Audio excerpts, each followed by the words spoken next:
Baik, Pak Kiai Andis. Jadi di dalam Nahdlatul Ulama secara struktural itu memiliki tingkatan-tingkatan. Mulai dari pengurus besar Nahdlatul Ulama di tataran nasional begitu.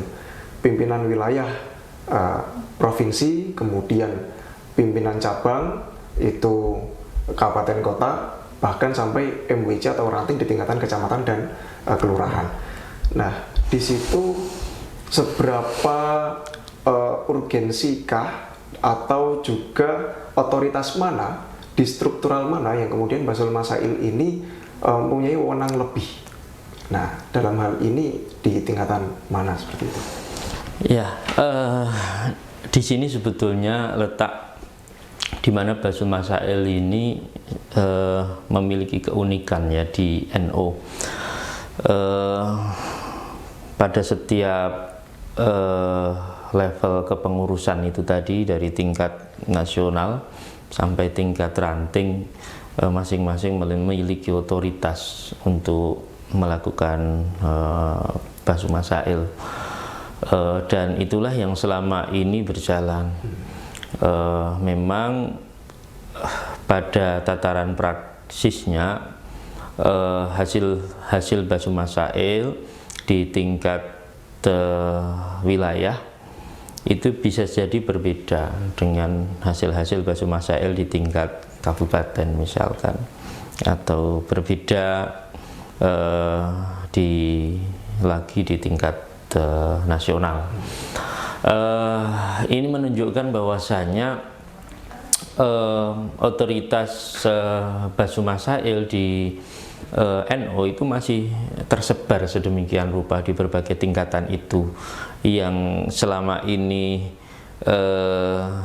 terjadi pada masing-masing tingkatan itu melaksanakan dan menyelenggarakan Basul Masail, bahkan pada tema yang sama.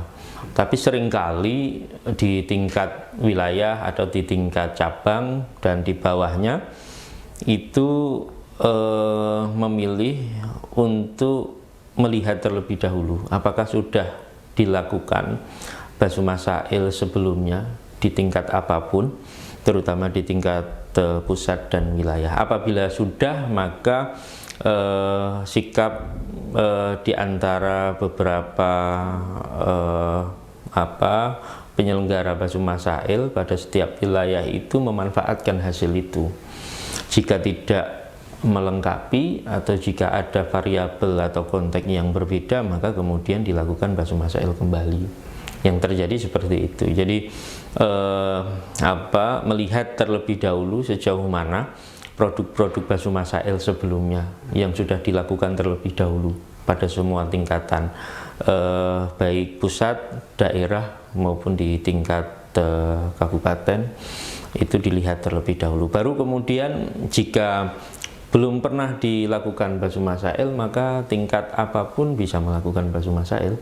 Dan apabila sudah, ya cukup dengan melihat sejauh mana hasil-hasilnya.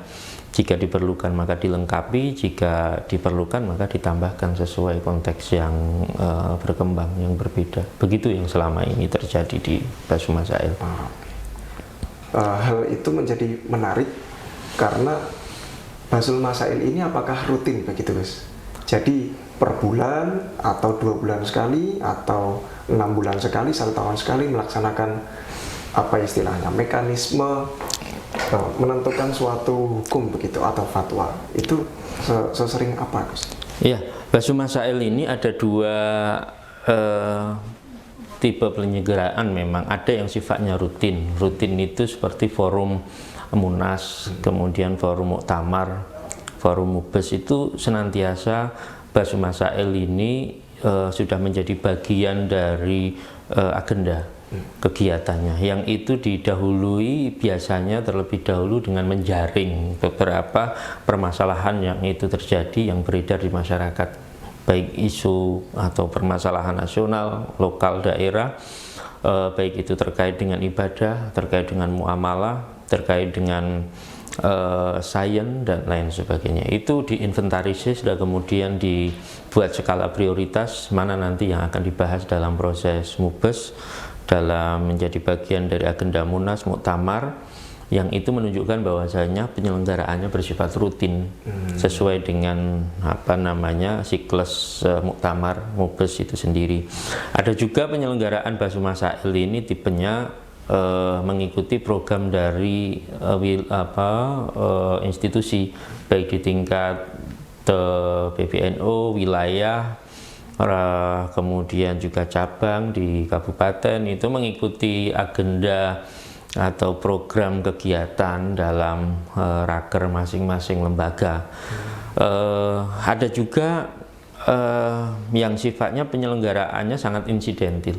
Jadi karena masyarakat kemudian menghendaki suatu pembahasan, permasalahannya urgent dan mendesak, harus segera dirumuskan bagaimana status hukumnya, maka bisa jadi pada saat itu juga Basul Masail itu diselenggarakan, merespon problem atau permasalahan-permasalahan hukum di masyarakat yang itu mereka dalam terminologi fatwa itu mereka istifta. Jadi meminta fatwa, meminta pandangan dan opini hukum, kemudian kita saat itu juga membahasnya, dan kemudian nanti hasil pembahasan itu disampaikan kepada mereka. Itu sifatnya sangat spontan dan insidentil. Baik, berarti sewaktu-waktu ketika dibutuhkan pun akan siap begitu untuk betul, melaksanakan itu. Nah, dalam kaitannya juga nyambung dengan yang barusan, Gus. Mekanismenya seperti apa? Artinya ada suatu persoalan-persoalan, suatu permasalahan, dan itu membutuhkan fatwa dari Basul Masail sampai hingga menghasilkan keputusan, itu mekanismenya bagaimana? Ya, mekanisme atau cara kerja Basul Masail ini bagaimana diselenggarakan. Forum itu terdiri dari para peserta ya, atau musyawirin. Kemudian nanti di depan ini adalah para perumus, para muswahih yang melakukan validasi terhadap hasil Basul Masail. Itu terdiri dari beberapa pakar dan kiai di situ.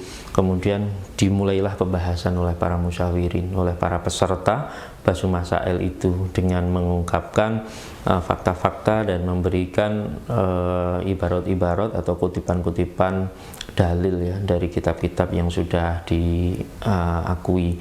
Kemudian setelah itu disepakatilah satu keputusan hukum, dan kemudian dimintakan validasi istilahnya dari para kiai, dan kemudian endingnya adalah dibacakan doa dan Fatihah supaya hasil Basul Masail itu betul-betul berdasarkan pada keikhlasan, betul-betul berdasarkan pada objektivitas dan memiliki nilai kebenaran. Itu yang selama ini berlaku dan terjadi bagian dari proses atau cara kerja Basul Masail. Baik, itu tadi adalah penjelasan dari Pak Kiai Anis terkait dengan mekanisme-mekanisme bagaimana kemudian persoalan-persoalan, permasalahan-permasalahan yang ada di masyarakat dari mentah sampai kemudian dibahas, dibicarakan sampai bermuara pada fatwa daripada hasil Basul Masail itu sendiri. Jangan kemana-mana, sahabat Nahnu TV. Setelah ini kita lanjutkan pembahasan terkait dengan Basul Masail bersama Pak Kiai Anis Masduki.